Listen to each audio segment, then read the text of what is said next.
Welcome back to the Pick 199 podcast. We do have a short clip for you guys today. We got some news headlines and we're going to jump straight into the trivia. We haven't done trivia in a while, and this is going to be straight onto YouTube. So without further ado, let's get straight into it.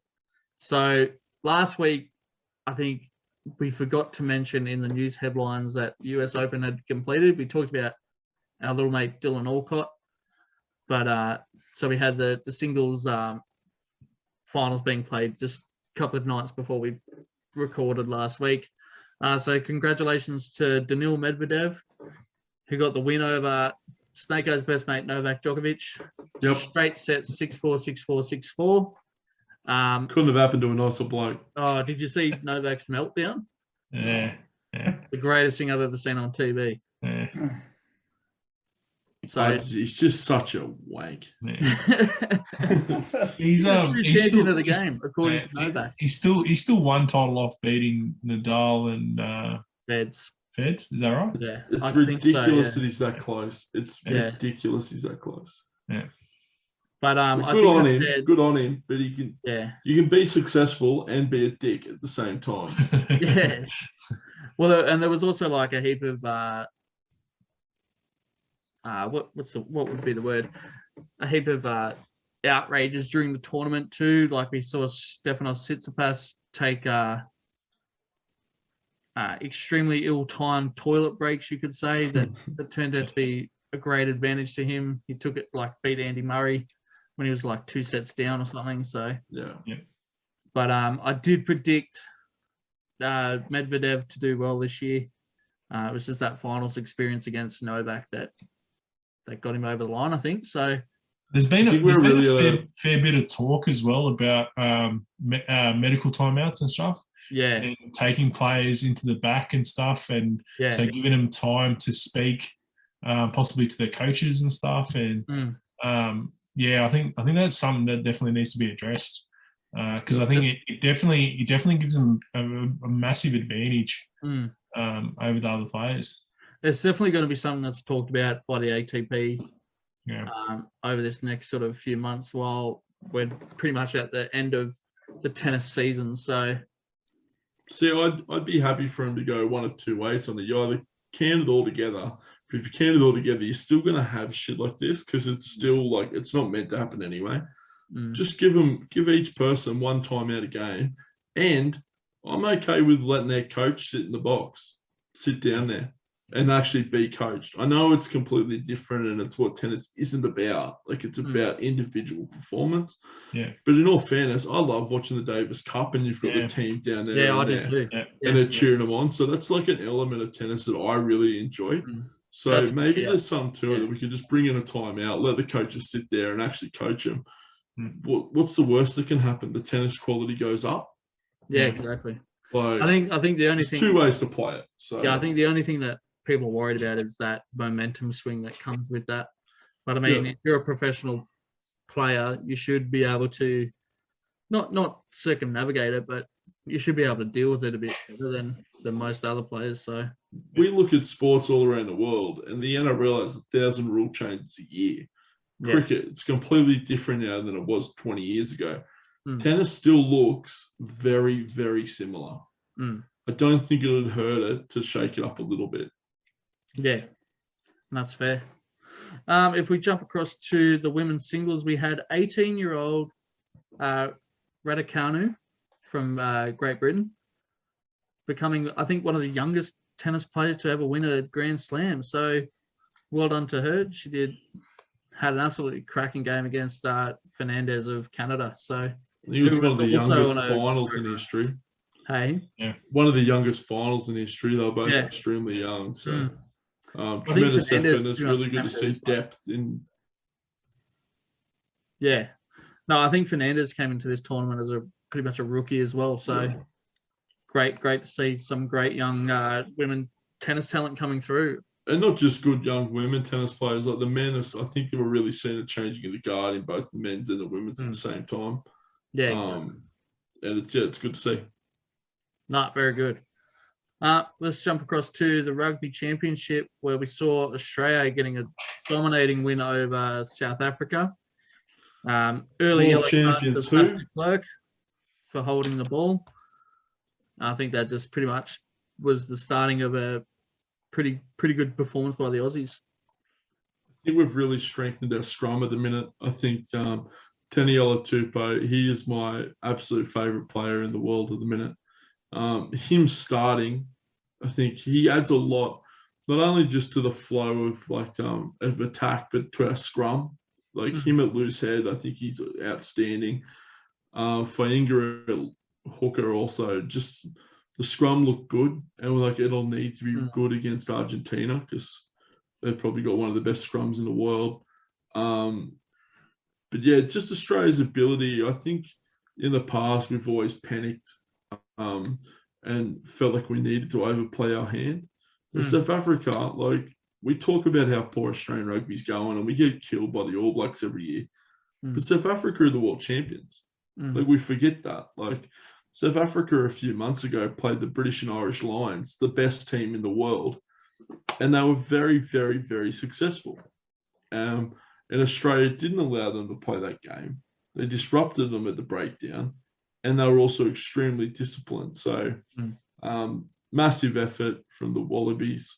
2 shout-outs to my man, Taniela Tupou, the best pass from a front rower ever down the blind side. The old flick under the arm, absolutely unbelievable. And shout out to our skipper too, Hoops. Past George Gregan as the most caps as captain of the Wallabies, going to 60. He captained his first game for the Wallabies at 22. So he's gone past him, and you'd probably think he's got 3 or 4 years left in him. He's still only young. So he's my age. He's my year at school. So he's 29. So he's got a couple of years left in him. So he, played really well. Signs for the Wallabies. We're still a long way off people like the All Blacks, but to be able to be competitive against South Africa, it's really good for Australian rugby. Yeah. No, very good. And we had New Zealand, obviously, 36 over Argentina, 13. New Zealand looked pretty good. New Zealand always look good. New Zealand. New Zealand. So it'll be interesting. I think the games between South Africa and New Zealand will be quite close. Yeah. Which will be good. I think South Africa have had their eye on New Zealand a little bit and didn't think Australia would be as competitive as we were. So yeah, it'll be interesting to see what happens. Absolutely. Anyone else have any other news? No, I just got the Dalium nominations. Oh, of course. And by the time this goes out, too, the Daliums will be completed. But let's pick our winners. Yeah. Yeah. So I got the Player of the Year, Daly Cherry Evans. Sorry about the laugh before that, guys. James Tedesco, Tommy Turbo, Tommy Trbojevic, Cody Walker, and Nathan Cleary. Yeah, it's going to be close because I feel as though Cody Walker might win it. As much, I think Player of the Year would be Tommy Turbo. Obviously, I don't think anyone's had a more dominant year than him. But I think Cody Walker, when Tommy was out, was a lot more consistent. So I wouldn't be surprised if Cody Walker comes away with it. And I don't think it can be understated how well Teddy's played for the Roosters this year too. Yeah. But DCE, get in the bin. DCE is the best player in that list. I've got money on Trbojevic, so I've got money on a fullback winning. So, but I did it because I thought Trbojevic would win. So I'm going to stick with him. Yeah, I think Tommy's just been absolutely ridiculous. And I said at the start of the year, I think he's going to be the front runner. I know he missed quite a few games, and he's all bagging me out about that, but that's okay. But he'd caught Cleary on points before it went behind closed doors. He was only a point behind Cleary when it went behind closed doors. So I think it'll be like those couple of weeks that he missed after Origin though too. That might hurt him a little bit in terms of. And that's where Walker's advantage sits. Yeah, exactly. But Walker had a couple of absolute thrashings in the middle there. Yeah. Where he wouldn't have got any points from either. So True. that week he got beat by 50 to Penrith. That's going to be just as good as all missing the game for him. So yep. So we got coach of the year. Sorry, Coxie, who are you going for that one? Oh, I'm going Tommy. Yeah. Tommy. Yep. I'm keeping track, so next week I can call you on all your shit. Yeah. I said Cody Walker. You said Walker. You said Walker. No, I said Cody Walker would be close. I didn't say who was going to win it. Who are you going to put then? Oh, I'd say Tommy, but just to be different, I'm going to say Cody Walker. Good boy. Because you boys have all said Tommy Turbo, so. I'll go Teddy. Right. All right. Yeah. I So do we go got PCE. No. We got coach of the year. Trent Robinson, Craig Bellamy, Des Haslam, coach. Ivan Cleary, and Wayne Bennett. I mean, it's hard I'm to go going past Robbo. Bellamy. But in terms of, oh man, this is going to be tough. Mate, Roscoe, you can't just toss away what Robbo's done this year. I can. No, you can't. As Yeah, I a can. Dragons Fuck the fan, you Roosters. can't Get him critique out. that Get him in the kind of- bin. No, you can't critique this, mate. I think Robbo's got it. What he's done for the Roosters this year is absolutely sensational, and he should be awarded Coach of the Year. I'm with you. Do you know who it won't be? Oh, funny It that. won't- The Roosters won't players, be- Roosters fans going for the Roosters coach. Even if I I wasn't a guess fan that of the in a million Roosters, years. mate, I'd be picking Robbo. You should try it, Roscoe. It's called having pride in your team, mate. Well, there's nothing to be proud of with the fucking Dragons. They're useless. Yeah, I don't think Hook will be winning this award. I've gone Robbo. Muzz? For me, it has to be Craig Bellamy. Like the way that they've performed all year. I know they're a great team, but he's a great coach. The Storm perform like that every year, mate. Yeah, There's but that's the nothing thing. different. That's But the thing. He hasn't changed his game. He is a big reason that they're like that. I mean, No, Bellamy, he hasn't changed. He's had no injuries. He's got all I'm saying is two of the best fullbacks. Yeah. You can put Roscoe there and coach him to Hey, greatness. but Look at him. also that's a did stretch. the Roosters win the minor premiership this year?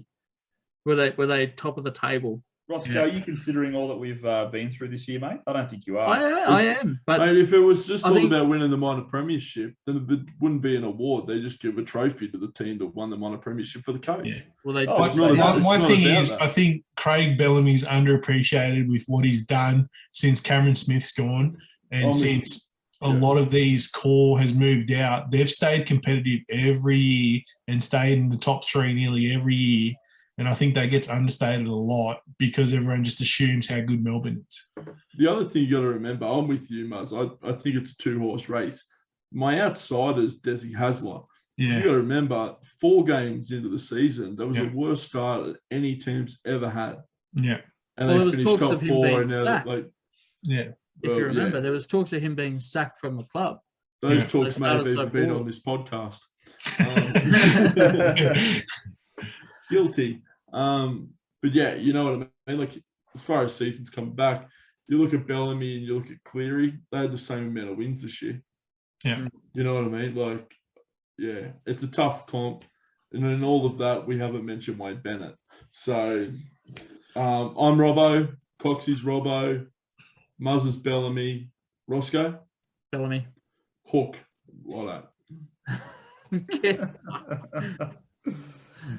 That's a ballsy call, Roscoe. It's You're moving the conversation, mate. it's a ballsy move there. Let's I see if did- it pays off for him, Cotton. I was going to say the only thing he can coach is a bloody barbecue.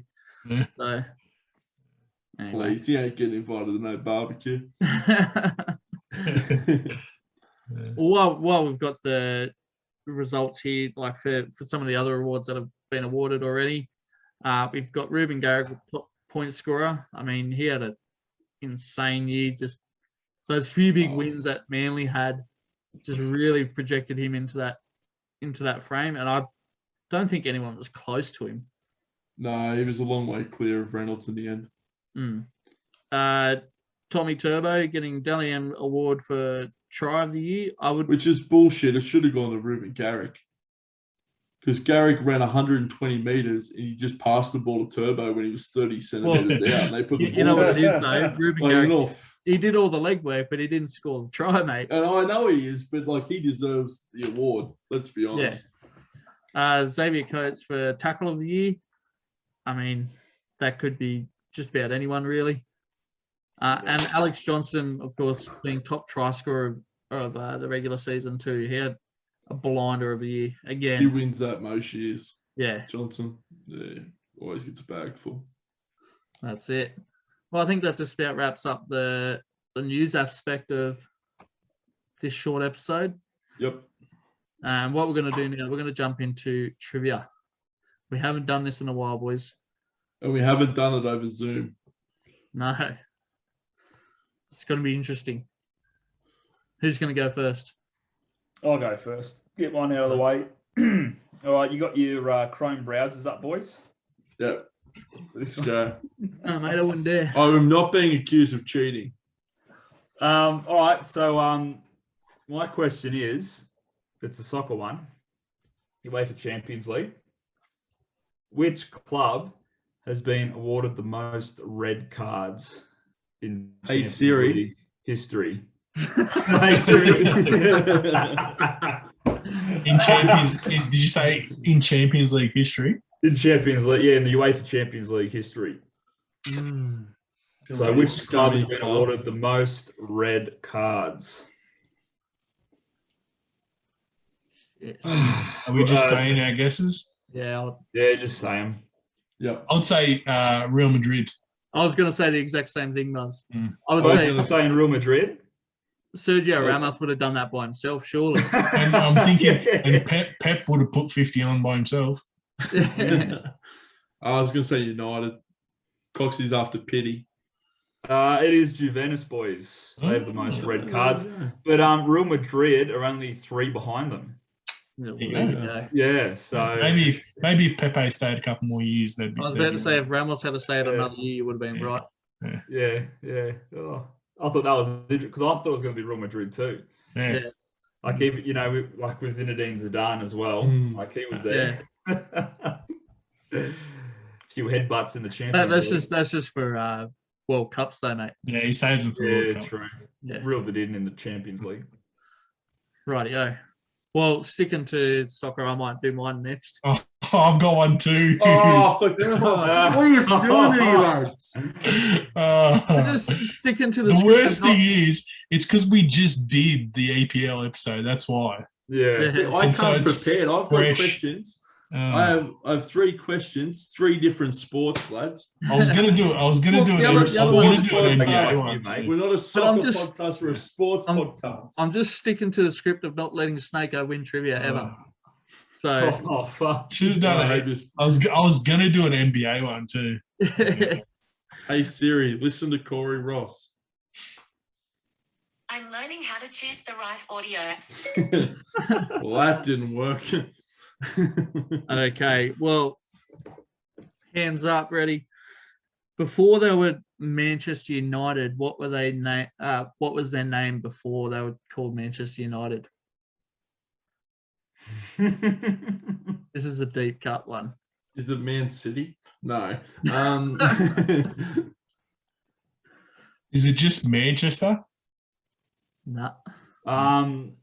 It's like Shelton or Sheffield United, I think. No. Newton Heath. I didn't even answer. Oh, please. I was going to say the Devils, the Manchester Devils. So I thought you were going to say Newton Heath. Oh, we was thinking about it. It was a toss. Yeah, after, no, you only say it after I said it, mate. That's the thing. Righto, Muzzy. Do we let Snakeo go to break it up a bit? Go on. No, get them all out of the way. No, because mine can be a tiebreaker. So you go, Snakeo. So can mine. I'm going to go AFL. Yeah. Just to change it up. Leading into the AFL Grand Final. When was the last time the Melbourne Demons won a flag? won a flag. Because that was similar to. What's the They've had, flag? like, longest Need streak. to hurry up. Comp. One comp. Is it Oh. year or time? Like how long ago? Or Snake's crazy. I think he's cut out. We all win, boys. We all win. Yeah. We all get a point for that, don't we? Yeah. I just love how it's just frozen on his Yeah, face with his Yeah. mouth it's open. good. Yeah, It's yeah, good. Yeah. Good. That's No, what happens when you Oh, don't man, I pay your don't know internet who bill, they folks. are. Yeah. I was going to say about 30 years ago.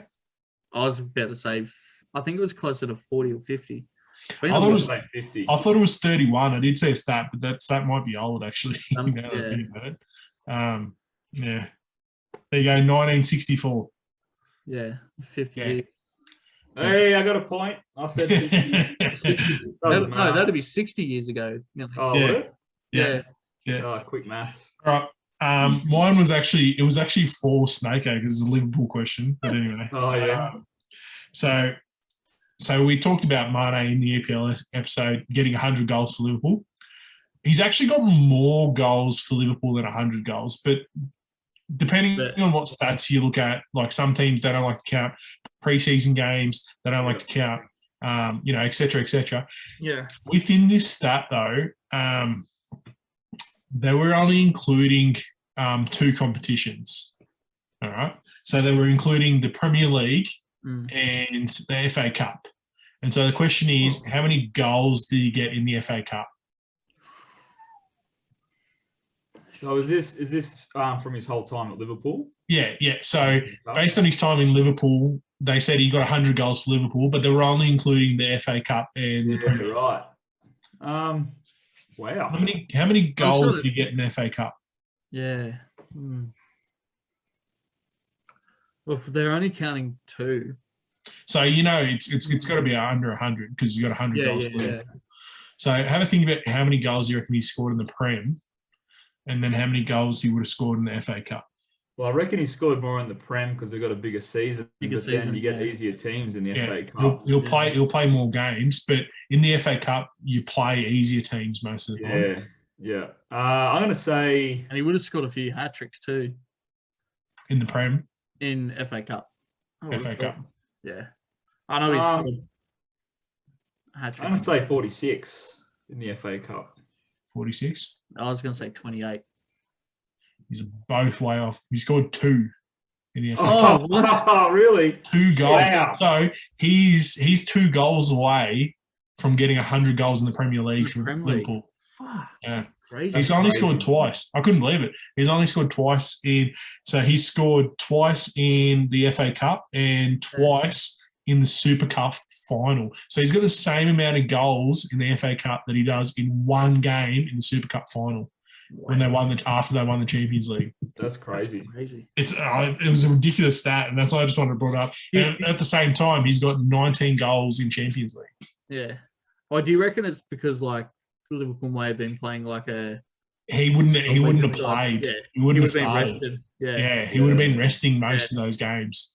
100%. So yeah, it was just super interesting because you just wouldn't think it because you'd think, FA Cup they play 5 rounds before quarterfinals, so he would have got a fair few games in, but nah. Wow, 2 goals. There you go, 2 goals, FA Cup. Well, Snakeo definitely would have got that one because he's a super fan of Liverpool since. Yeah, Snakeo would have said since 2018 when they. Yeah. 2019. All right, thanks guys. No, thanks for listening. Thanks guys. Good finish.